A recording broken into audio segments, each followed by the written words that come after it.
ఏం లేదండి. ఇప్పుడు చనిపోయిన తర్వాత ఇక్కడి నుంచి ఆత్మలు పైకి వెళ్ళిపోతాయి అంటారు కదా. కొన్ని ఆత్మలు ఎక్కడెక్కడే తిరుగుతుంటాయి.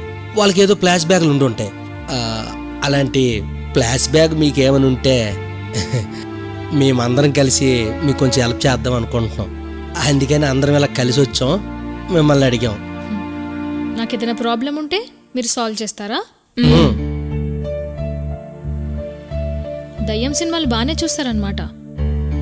అంటే అప్పుడప్పుడు చూస్తాం, ఆ క్యాజువల్గా చూసేవే. దయ్యంగా నేను చేయలేని పని మనుషులుగా మీరు చేస్తారా? అయినా దయ్యాలకి ఫ్లాష్ బ్యాక్ ఉండాలని రూలేం లేదే. అది కాదు శ్రీముఖి, నీ గురించి మేమంతా తెలుసుకుందాం అనుకుంటున్నాం. అంటే నేను కూడా కొంచెం తెలుసుకుందాం అనుకుంటున్నానండి పర్సనల్గా.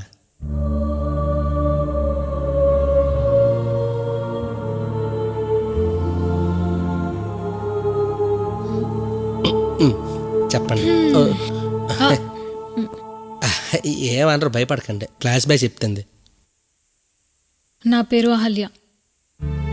నాకు 5 సంవత్సరాల వయసు ఉండగానే మా అమ్మ నన్ను యాక్సిడెంట్లో చనిపోయారు. ఒంటరి జీవితం, బంధువులు ఉన్నా ఎవరూ చేరదీయలేదు. ఒక్క పూట అన్నం కోసం కనిపించిన ప్రతి ఇంట్లో అడుక్కొని మరీ పనిచేసేదాన్ని. ఆకలి బాధతో ఏడవని రోజు లేదు. నాకు వయసు వచ్చిందని మగాల చూపుల ద్వారా అర్థమైంది. ఒక పక్క ఆకలి బాధ, ఇంకో పక్క మగాళ్ళ ఆకలి చూపులు నన్ను చాలా ఇబ్బంది పెట్టాయి. నాకు ఒక కుటుంబం ఉంటే ఎంత బాగుండేదో అని ఎంత ఏడ్చానో నాకే తెలీదు. అయినా ఆ దేవుణ్ణి నేను ఒక్కటే అడిగాను, నాకు మంచి కుటుంబాన్ని ప్రసాదించు స్వామి అని. అయినా నాకు అసలు అర్థం కాదు, ఆ దేవుడు మాలాంటి వాళ్ళ మాటలు ఎందుకు వినడో ఏంటో. ఎక్కువసార్లు అడిగేశానేమో, నన్ను కూడా యాక్సిడెంట్లో చంపేశాడు. కానీ మీ అందరినీ కలిసాకే నాకు అర్థమైంది, నేను చనిపోయాకే ఆ దేవుడు నా మాటలు విన్నాడేమో అని. మీ అందరితో కలిసి ఉండడానికి నాకు ఈ శరీరాన్ని ఇచ్చాడు. మీ అందరితో ఆడుకున్నాను, మీ అందరికి సేవ చేశాను, మీ అందరినీ ప్రేమించాను, చాలా సంతోషంగా ఉన్నాను. నాకు తెలుసు, నేను చనిపోయి 11 రోజులు అవుతుంది. మహా అంటే ఇంకొక రోజు మాత్రమే మీతో ఉంటాను. ఆ తర్వాత మీరంతా సంతోషంగా ఉండొచ్చు. కానీ ఒక్కటి మాత్రం నిజం, ఈ జన్మకి మీరే నా ఫ్యామిలీ మెంబర్స్.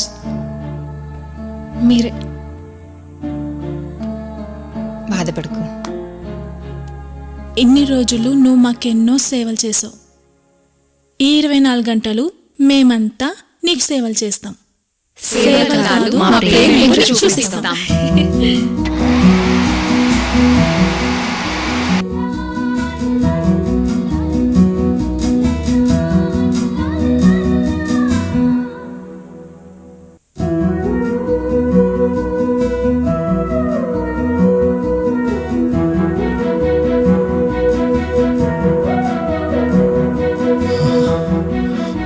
మీ అందరూ చాలా మంచివాళ్ళు.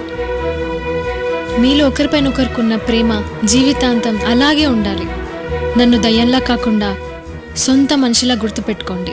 నేను మాత్రం చాలా తృప్తిగా వెళ్తున్నాను.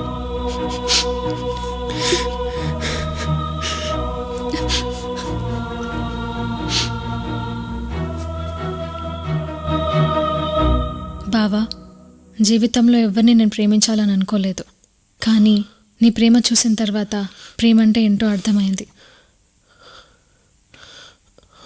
ఇదే నా చివరి హక్. నా రూపాన్ని నువ్వు మాత్రమే గుర్తుపెట్టుకోగలవు.